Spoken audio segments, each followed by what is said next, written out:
It's been a little while since I did a vlog, and that's because life has been hectic. So I was working 6 days a week in the clinic, which is more than normal, and I was still doing all my normal admin as well, which basically left me not much time for anything else.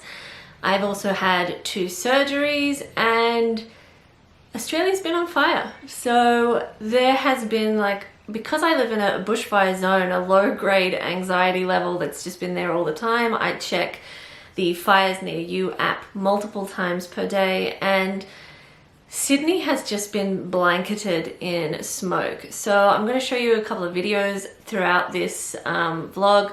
Some of them are my brother took when he was flying back into Sydney, and some of them are just from yesterday. So yesterday was so bad that when I opened the door to my house, I could taste the smoke, and the closest fire was over 25 kilometers away. And I mean, I was just glad I had closed all the windows the night before, because we were expecting a 38-degree day and I didn't want to be woken up by the heat.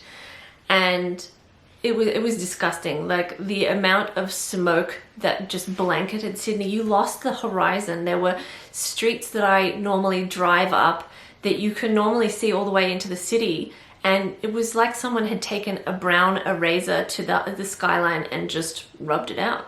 And I was at the shopping center, and the whole place was just full of smoke, and shops were trying to blow smoke out of their little stalls so the fire alarms didn't go off.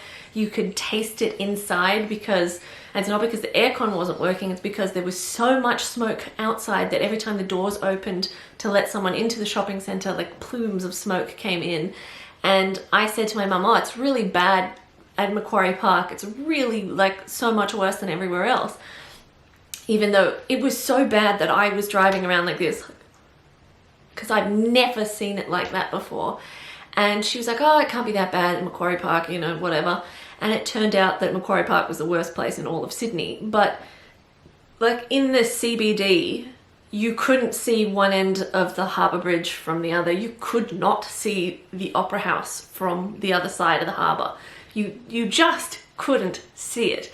And the air quality rating was 11 times the hazardous rating. It was that bad.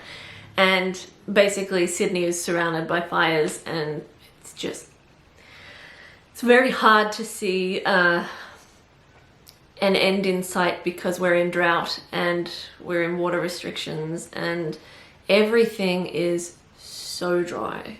It's so dry that I think it was last week we had a windstorm that hit a couple of suburbs. Thankfully my house was on the outer edge, or I would have been flattened. And the windstorm went for no more than 5 minutes, because I got a bit of the storm at my house and it was, ooh, hail, and then it was done in like a minute and a half. But all the phone calls from work started getting diverted through to my mobile phone. We lost power for 2 days at work, which meant we couldn't access bookings, couldn't access patient notes, couldn't take payments for anything. So I was having to do it all from home and send it all through to the clinic so that we had what we needed.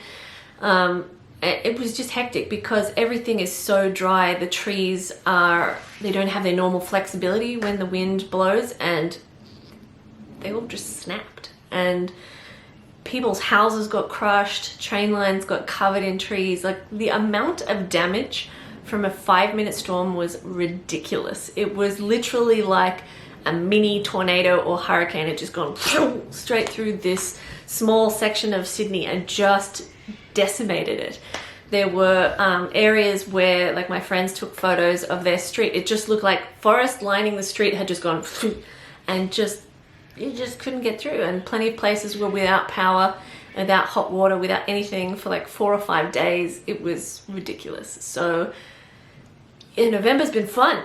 November's been fun. The other day I was at home and I was outside with the dog, and I was kind of looking around going, what the hell is this stuff?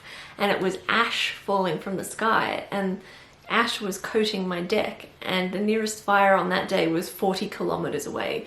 That's how bad the air is. Yesterday I went to work with a mask on. It's not been good. It's yeah. So I mean, I have said in multiple videos that I am preparing to publish the second book in the Phoenix series, and I was hoping originally to get it done around August-ish, September maybe, and we're in December. And so obviously, like, life got derailed a little bit by surgeries and stuff like that, and medical dramas and work dramas and fire-related dramas. But yeah, it's just probably not going to happen this year, and it's not going to happen this year because I just don't see the point in pushing myself. Like, there have been fires within 2 kilometers of my house. There have been fires all around us. There's just been bigger things that need to be dealt with. And I mean, I could, if I wanted to, get this book out this year, but I just don't see the point with Christmas so close. So I'm going to aim for a mid-January release, and I'm just going to take my time and read through everything again and make sure everything's as good as I can get it.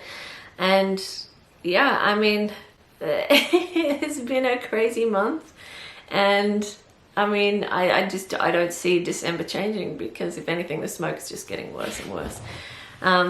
And now we're gearing up for the end of the year at work, which means we're juggling staff leave and trying to work out how much staff we need. The birds are going bonkers.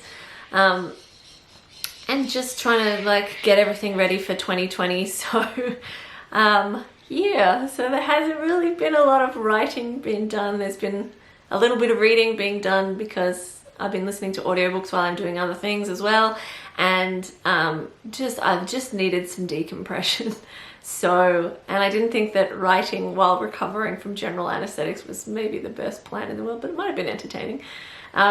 So yeah, so that's where life's been at. Yeah. So here's to a better 2020. And let's be real, I've also been dancing a lot to Watermelon Sugar by Harry Styles. That happened too.